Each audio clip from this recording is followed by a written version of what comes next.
Kristen and Jen. We're gonna give you 3 epic minutes today, talking about how you can prepare for a disaster or crisis. Yes. Now, we're not just talking about COVID-19. Yes, you see the year down below. So we understand it's during that season, but we're talking about beyond that. Because you know what? There's work injuries, there's illness in the family, there's layoffs besides COVID. You know, there's the future. Sometimes you know that pandemics or crisis is destined to happen. So we want you to be prepared the next time.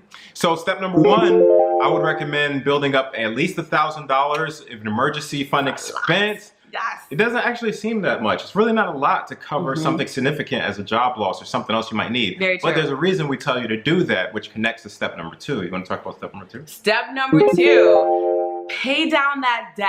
I know people are like, oh, I'm building my credit.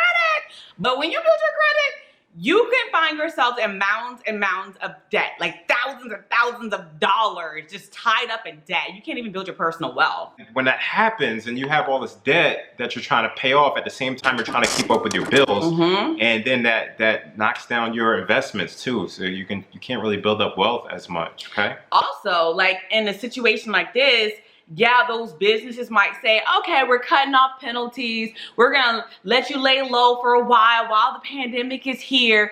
But you know, in reality, in the future, when you have your next crisis in life, those companies not going to be that easy. They're going to be like, where's my money? Where's my money?